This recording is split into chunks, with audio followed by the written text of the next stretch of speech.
Can you give us a definition of addiction from which to work from as a starting point? Yeah, sure. I mean, I just go with a simple definition, which is that anything that we can't stop doing. The difference really, or the telling point of, what's actually an addiction is that it's not under our conscious control, because but we have to want to stop doing it, or try to stop doing it, otherwise, it doesn't, if we don't perceive it as a problem, I suppose, there are layers of denial or whatever. But let's assume that we try to stop something and we just can't, because it's not under our conscious control. There's an element of compulsion, and when something is under our conscious control, we just stop doing it. We just kind of we think, "God, it's a really bad idea, this smoking thing. I feel awful when I get up in the morning. I'm not going to do that anymore."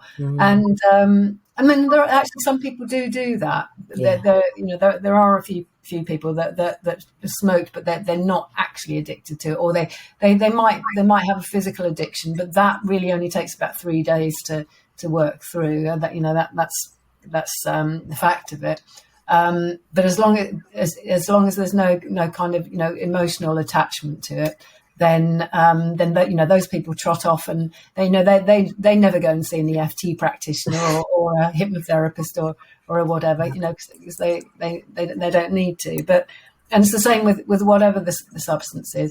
But the problem comes when we attempt to stop doing something and actually find that we can't, that despite our best intentions and swearing off, and I'm not going to do that. I'm never gonna eat whatever again. And then there's like a moment where it just suddenly seems like a good idea, and off we go again. It's okay, you're going to that moment. Oh yes, yeah. It's weird, isn't it? That thing. It's just because actually the motivation to do it always feels like a positive thing, really. And we just sort of switch in that moment, and it that bit of the brain that is activated, the reward system, cancels everything else out, and then we're in that that loop, and the negative feelings follow through. Yes. And we're all familiar with it in some way, shape, or form. I really don't think. I think the addictions are kind of universal. So there may be a kind of hierarchy of disastrous consequences. So some things I think we're actually able to kind of get away with. Well, I mean, let's compare smoking with say heroin. Smoking, generally people they won't lose their house or their job through a smoking addiction, whereas that they may well do with with like an alcohol or a drug addiction. So it sort of seems less bad.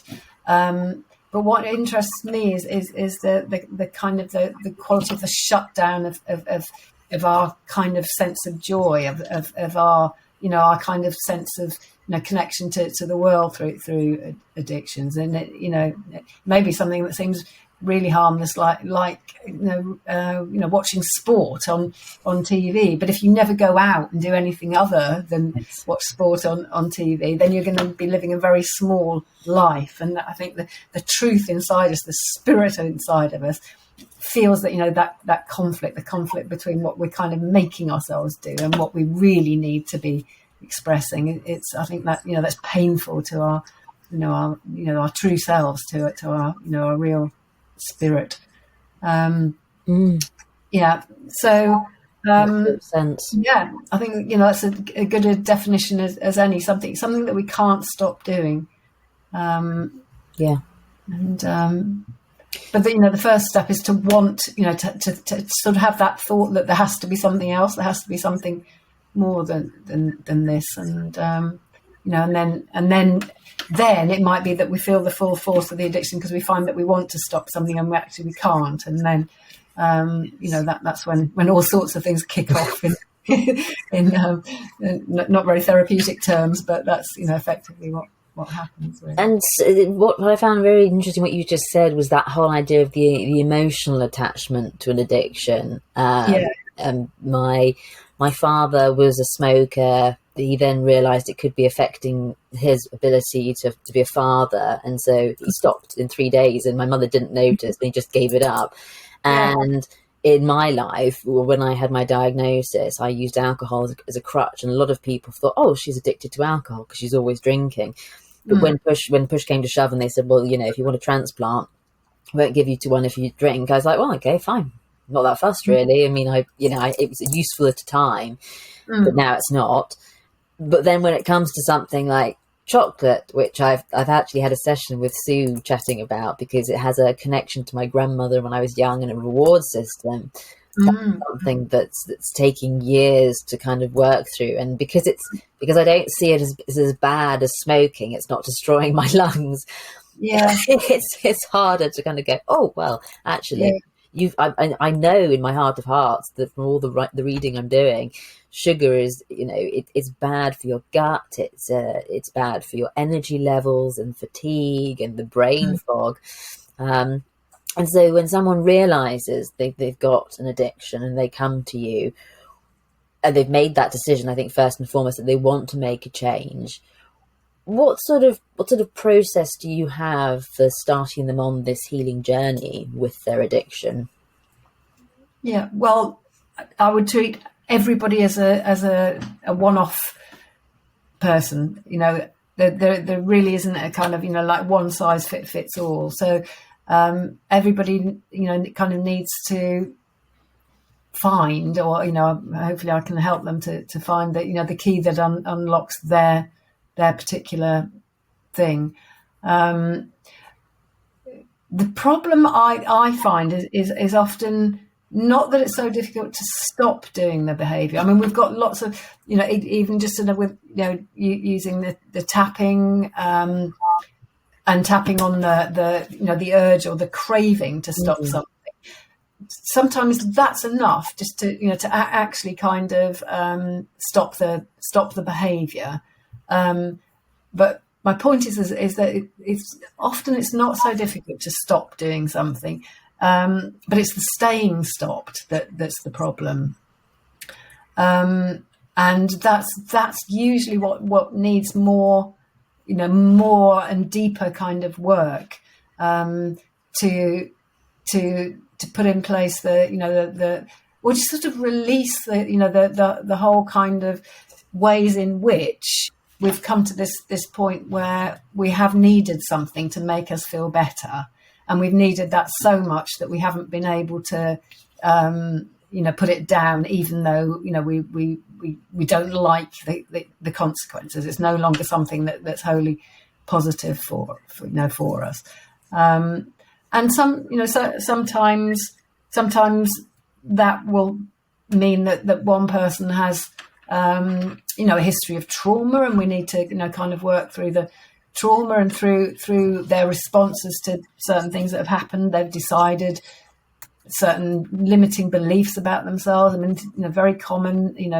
Decided I'm not good enough. So they might have gone through all sorts of sort of growing up experiences and social experiences with a real lack of confidence, for example, and then found that they really needed to drink alcohol to feel confident in doing stuff and trying to, make friends and have the usual kind of social connections that we want, for example. And that might, that might mean that there's a direct kind of line to, certain things that happened in childhood or earlier times, or things that needed to be there that weren't there.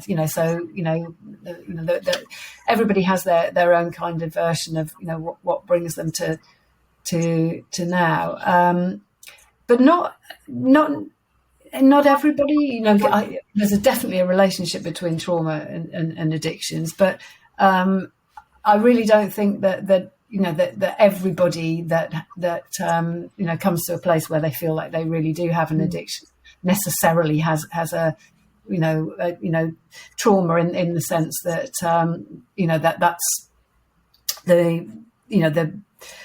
well, maybe they have very little trauma. Actually, put it that way. I mean, I think everybody has trauma. We talk about big T trauma and small T trauma, and most of us have a mix of both, and that's just what it's like to grow up in this world. And I think that's kind of much more recognised now. That, but not. I don't think that we necessarily have to then develop an addiction, and some people will be on this side of the range of how much of those kind of experiences we all have, which means that they've had very little, and yet they still may develop an addiction later. So I think that there's a kind of existential, if you like, dimension to the whole thing with addictions, and needing to sort of fill the hole inside, needing to feel connection, to feel belonging, not being able to find that, or not believing that we can find that in the inside ourselves, and so we're seeking for something outside ourselves. So yes, I do. I really do think that there's a real sort of existential element to this, and that what we're often really seeking for is actually our ourselves, like our true self, our and our connection to something bigger than ourselves, and something that kind of gives us that that reconnection to wholeness. It's almost like we've sort of got split away from unity, from wholeness, from love. I mean, some people call that God, of course, and will maybe find the solution for them is through maybe through religion,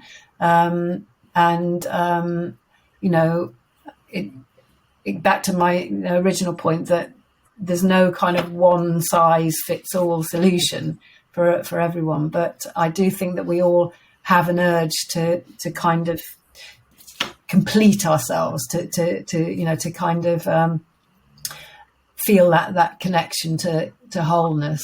And when we, depending on how intensely, we feel that, then the more we need to, kind of fill that hole, make up for what seems to be missing. Does age have any effect on how easy or hard it is to sort of heal yourself from an addiction if you've been doing something for a long time? Is it harder to sort it out? Yeah, that's an interesting question. Actually, you would think so. You would think, oh, well, I've been doing this for such a long time. I can never get over it. But actually, I've seen people just come to the right point in their life. I think timing is a really, really sort of important thing.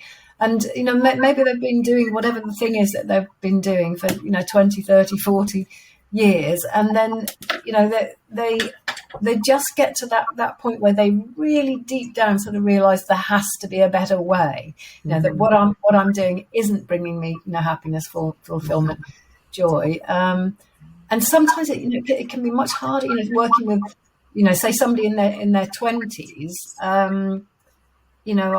I just remember, a client, this is from quite a long time ago, this particular client just popped into my mind. It was a young guy in his 20s, and he had quite a serious physical illness. I think it was chronic fatigue, actually, CFS or ME, and he'd been struggling with it for a number of years, and had improved, to the extent that he was able to go out, and he was going out and really partying. I mean, like party, and I'm the life and soul of the party. Yeah. And then, of course, they got, I think, his body had kind of recovered and healed to such an extent that he was sort of able to do that, but it gradually had a sort of an accumulative negative effect. And he just started to sort of experience such kind of like going back after, every one of these, these incidents. And he came to me to work, but not to work on that. He didn't want to work on the alcohol problem. He wasn't perceived as a problem at all. And in fact, he was still at that point, he was still thinking that he was the life and soul of the party, and that that identity was more important to him than his health at that point in time. And so he was not going to get over that, because he didn't even perceive it to be a problem at that point. So that the whole thing around identity and who we think we are, and how whatever it is, the substance or the behaviour kind of supports that mistaken sense of it's like a sort of false identity, really. But we've become very, very attached to that. And would, it may be that somebody takes, 10, 20, 30 years or more, and their wisdom has kind of grown in that time. And and that, I do think that happens at an unconscious level, whether or not we go and do years of therapy, or hopefully with EFT, it's not so much years, but, I do believe that we have an innate urge to heal, and that does go on, whether or not we're kind of really consciously studying it and looking at ways to help them. And it could be that somebody just gets to the point in time where there's a sense of readiness, and then it's easy. Yes. That's the thing, but it's. The trick is in getting to that point of readiness when we need to, really. And in terms of sort of healing through EFT, I'm not hugely familiar with sort of the 12-step program, but how does it compare? Do you know? Are there similarities or differences? Yeah. Well, I think EFT can be used alongside any of the 12-step programs really, really well. In fact, I would highly recommend that anybody that is following a 12-step program also looks into EFT, because committing to a 12-step program is going to bring up all sorts of stresses and anxieties and memories, and that's kind of the whole point. It's about releasing the ways that we've come to the point where our lives have become unmanageable. I think that's step one. We admitted our lives had become unmanageable, but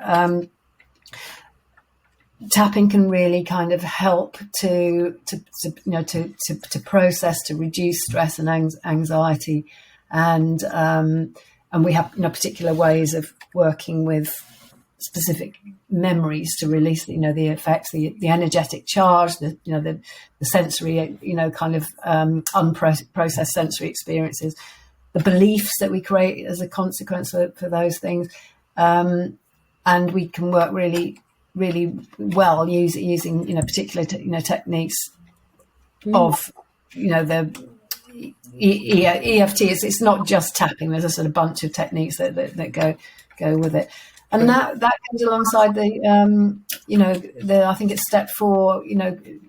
Doing an inventory of all the people that we that we've hurt, or have hurt us, and so I'm not an expert on how the steps work, but I am so very interested in it because of the parallels with how we can work with EFT. So I just think that's one area that EFT could be used much more widely, and would help more people to be able to work the steps, because, as I said, it's actually not easy, So but with my own work, I mean, I've developed a 5-stage program, really, which is outlined in my book, Healing the Addicted Heart. I'll just show you my book, Healing the Addicted Heart.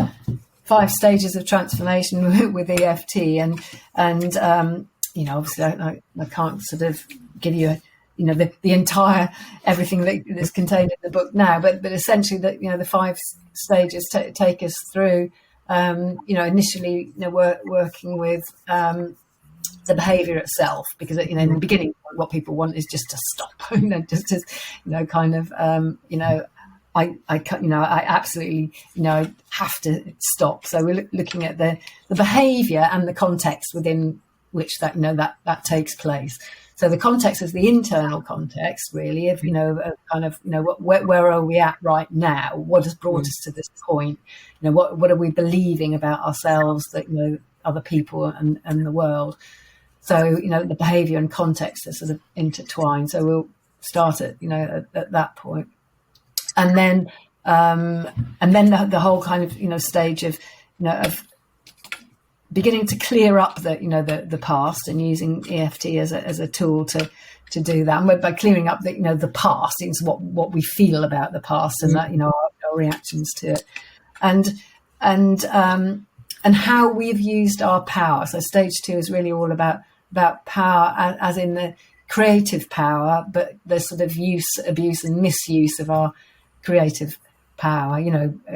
Let's say with alcohol or a drug addiction, we've kind of gone off the rails. We talk about somebody being a piss artist, don't we, as opposed to a creative artist. So there's that whole way in which we've turned our power against ourselves. And then stage 3 is about beliefs, which is really about working through specific memories where we decided things about ourselves and the world. So that's where beliefs, like I'm not good enough, I'm not lovable, I'm not worthy, come into play.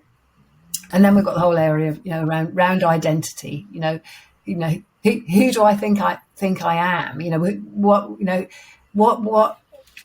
How have I kind of become as a consequence of the addiction, and how is that all muddled up, really, and kind of that's a painful thing to think, well, if I'm not who I thought I was, who am I? That can be a really, really sort of tricky thing. And then stage 5 takes us into the whole area of connections, and of in the problem, when we're kind of stuck in the mess of it all, we've lost connection to ourselves, we've lost connection to other people, and our lives can become very, very small. So sort of working through that, and then sort of reconnecting to things, and and that the idea is that as we kind of systematically kind of release all our the ways that we've worked against ourselves, we move into a kind of new way of relating, that I think of it as going from being on a ladder where we sort of go up and down and just try and do a bit that makes us feel better, and then flop down again, and then we end up in as we sort of release all of the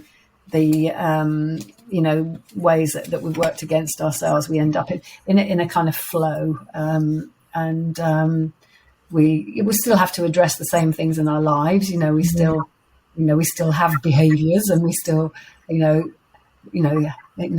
beliefs, and we have a sense of our own identity, but it's possible to have a life where these are things that work for us, and for the society and the cultures within which we cohabit, and there's a much more of a there's a sort of a circle whereby we become much more able to be vigilant. Once we kind of get to a sticky bit, we're able to kind of address it and use the tools that we have to work through it, and bring ourselves back into balance, or back into the flow. And so that's in a nutshell, very, very briefly. Brilliant. Yes. Right. And so from what you've just said, when it comes to addiction, is it the situation that really it's a maintenance process once, or, do you feel that actually that there can come a point in someone's life where they just sort of say, no, not interested? Or do you think that unless they've worked through all of their bits and bobs, there'll always be things maybe that come up that where sort of tapping might be helpful to sort of reduce the emotional charge and kind of get... Yeah, I mean, I don't think it's about sort of managing the behaviour or the substance or whatever. I really do believe that we can, we can go for transformation whereby, our lives are transformed so that we're not kind of, like white knuckling it. I think it's a phrase used in the in AA, kind of, hanging on. Yeah. I really believe that if we if we do the work, then once we're free, life happens. Things come up, things challenge us. We become more of who we are, so we challenge ourselves. We might want to do something, like some form of communicating, public speaking that we weren't able to do before, and challenges us. So we experience some stress and anxiety around that, and so we're always going to kind of need to be able to deal with putting ourselves back into a healthy state, into a healthy balance. But we spend much longer in that, the state of healthy balance, in the flow that I was talking about before. But we're able to sort of be vigilant and sort of quickly work through things. But it certainly wouldn't, just sort of dealing with it with some stress or anxiety is nothing like going back into the old behaviour or back into it's just it's on a different level altogether. But I really do believe that it's possible to be completely free. I believe it's totally possible to heal from whatever it is, whether it's a physical, emotional, or a spiritual thing. I believe that our urge is to heal, to overcome, and that's possible. So. Yeah, it's not a one-off done. It's kind of, it's it's just sort of like an ever-increasing kind of spiral. So that, I wouldn't use the word maintenance, but it's like we sort of grow, and then we meet another bit of a block, and then we grow some more, and and we can always have more peace, and we can always have more joy. Yes. Absolutely. And hopefully people will go back to the original, the first episode that we did on EFT. But EFT being such a flexible and portable tool to actually have with you. Because you can tap, can't you, just on your fingers? Is it between the end of your finger and just that first little? Yeah, just on the side of the. Yeah. On the side of the nail. Yeah, like that. Yeah. Yeah, or even just kind of rub the finger. Brilliant. Fingertips like that. Yeah, yeah. Because I'm kind of talking about EFT as if people do know it. So if people that aren't familiar with it, if they go and kind of revisit, where I think Emma kind of talked much more about the basics of it, but. You're absolutely right. It's just something that is so kind of portable and so kind of user friendly that, and obviously I am a practitioner and a therapist. But out of all of the things that I've learned and studied along the way, it's the one thing that people really can use for themselves. Yes. I do know a lot of ways that help people or facilitate people to change, but this the EFT tapping is the most empowering, I think, because it's the one that the one that you have to kind of get it on the inside. You sort of have to do your own journey with it. And so, even just embracing that idea is such an empowering one that, it shifts everything, really.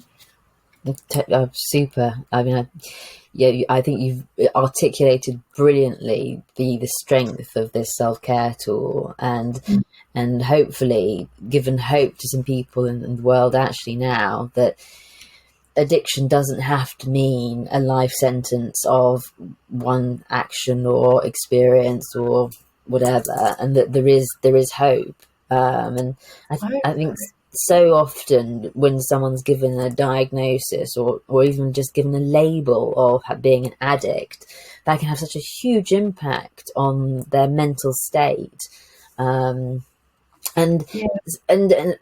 I think it's very easy for someone to sort of be like, okay, well, right, EFT, that could be the solution. How long is it going to take? And obviously everyone is different, and how long is a piece of string?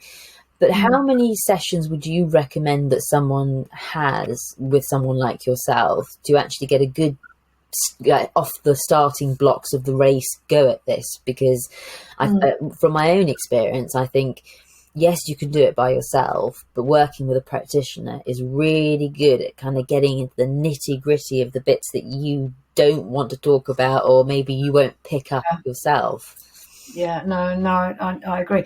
I mean, what I generally suggest is that 4 to 6 sessions is usually is enough to kind of get going, to get some positive change. Actually, I mean, I work with all with all problems. I mean, I think all problems are addictive states, actually. So we can put it that way around. So but it might. I mean, rarely I'll come across somebody and I'll think that you really only need to do a couple of sessions on that. If we're looking at really kind of transformational work and 4 to 6 sessions as a start, I would also probably suggest that that if somebody that was really keen to work on themselves and make the commitment to doing that, I would suggest that they only do more sessions with me or with any practitioner when they kind of come to the next block.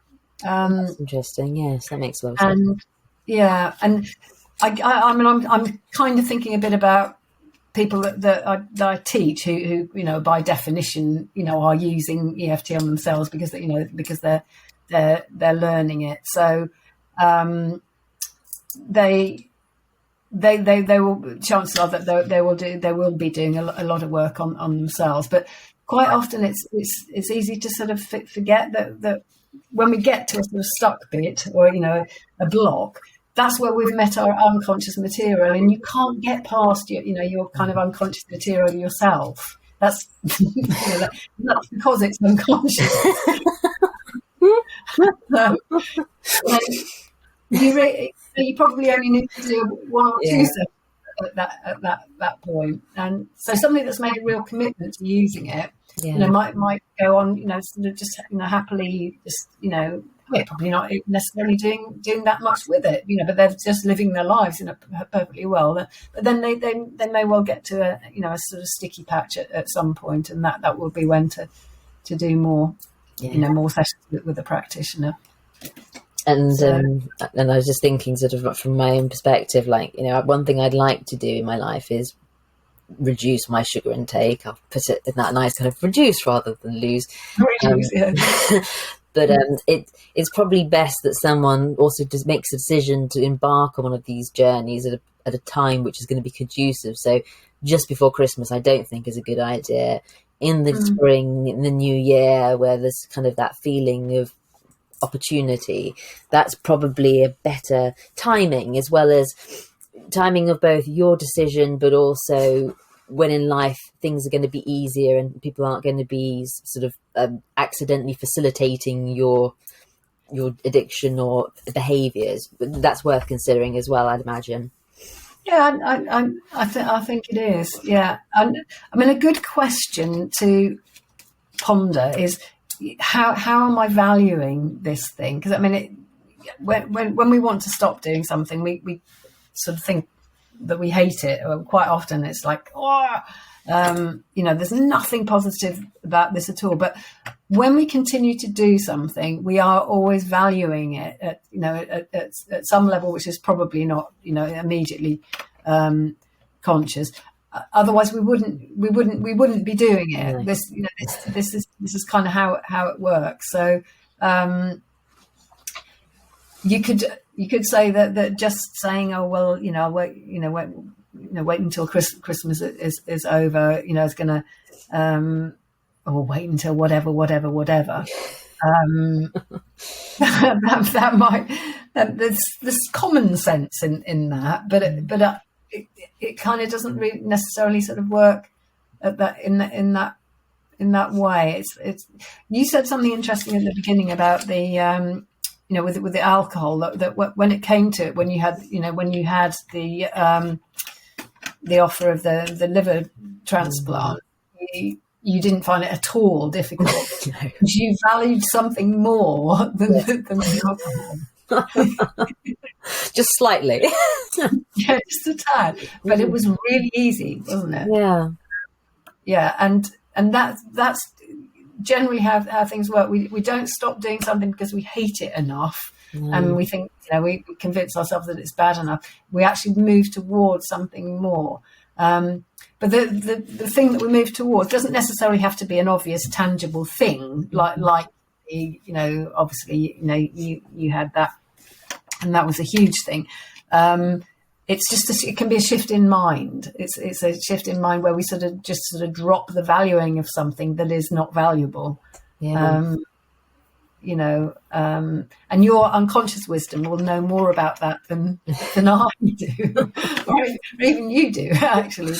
But we have to sort of trust. We have to sort of open up that part of the mind, and I think working with tapping helps that to happen. But we always have the solutions inside, really. It's just there's a sort of shift that happens, and we kind of just get something, and then we realise that we no longer have to value what is valueless. Value. Gosh, that's something for people to take away and have a think about. Golly. And I suppose, I love talking to you because I love your passion for EFT. I love the fact that you've had so many successes with EFT. I love the fact that you've been doing it for a number of years, and from that moment you first got introduced to it, you've kept it going, and you've written a book, and now you run courses and you teach people. You actually give them the opportunity to be their own healers. Where do you see EFT going in the future? I mean, I'd love to see it in schools and in more workplaces and things, but what are your thoughts on its future? Yeah, I mean, me too. But and that is a very good question. Off the top of my head, I would think I would really, really like to see it used in health more, so that it's the go-to treatment that GPs use it, and it's used in the NHS or whatever. We've got GPs struggling with their 5-minute appointments, and just this sort of endless kind of waiting to get some treatment, mental health treatments that aren't necessarily what people think they are. It's sort of encouraging this sort of looking like the solution is out there. Whereas what I think, what we can get with EFT is just sort of opening up our kind of consciousness so that we realise that the answers are within us. So I mean that would be amazing. I think. Do you know the Gary Craig sort of a thing right back, sort of way back at the beginning point, was that he wanted every household in the land to have a tapper in everybody just to grow up and know how to tap, and I suppose I kind of, I share that. At the moment, it still seems like a fantasy, really, because I just think, the idea of institutions taking it on is one thing, and that seems like great. Oh, yes, if this happened, that would be fantastic. But actually, if just everybody took it on for themselves, it would change. It would change education. It would change how prisons are run. It would change, how health structures are run, and maybe that's that's the thing. It's gonna sort of have to be ground up, literally from every little dwelling, somehow having the awareness of it and using it. That's the thing. Definitely. Because I know I met someone the other day and she said, well, it's not really working for me. And I said, well, tell me about your process. And she'd just been going straight into the tapping, but she hadn't done all the sort of the tapping on, I don't know, I'm still calling it a karate chop point, I'm not sure anymore, the side of the hand. I really enjoyed the idea of having the power. And, yeah, I really liked it. And I think actually you do need to start with that statement of the self-acceptance and the love, don't you, to kind of almost open the door to kind of doing. Yeah. I think it's easy to sort of think, oh, you don't need that bit, but I think we kind of do, and I mean, that's a huge sort of philosophical question of why we do, but it does have to do with there being more to our minds than we realise, and even when we're really struggling in a problem, there is a part of ourselves that really does love and accept ourselves, even if we have no idea of that, no belief in that, or just think it's a complete load of rubbish. I think it's still important to just sort of just saying those words, or even not being able to say those words, but just being aware of those words is really important. Absolutely. And from my experience, actually, when I say those words occasionally, I have to like an uncomfortable chuckle or laugh, and then there's a little bit more work to be done, just a bit. Yeah. Sue, thank you so much for sharing today what you have, and just to remind people, where can they find you online? At the EFT Centre.com. I shouldn't say that as hello at the EFT Centre.com. Brilliant. That's our email address, but our website, mine and Emma Roberts, is www.theeftcentre.com. Brilliant. And you can also find them on Instagram, where they share often useful tips and tricks and things. And I think you've also got a series that you run as well, talking to other EFT people. Is that correct? Yes. Yeah, we do a free series called Talk About EFT. We do run every month. I think the next one coming up is on EFT and couples work, which will be interesting. Okay. So if anybody just go to our website and get on the Talk About EFT tab, and you can sign up for that. We've also got a free mini course, like an introduction to EFT, which you can also see on the online programs on our website. And it's quite a comprehensive series of short videos, which will teach people right from the beginning point through to do there's some more specific videos on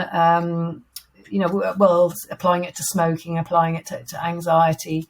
I can't remember off the top of my head, but it's really, really useful to get started with for anyone that's interested and hasn't come across. Oh, great. Well, I will share those bits of information in the show notes as well. And thank you again. Do take care. It's been lovely. Thank you. Bye. Bye.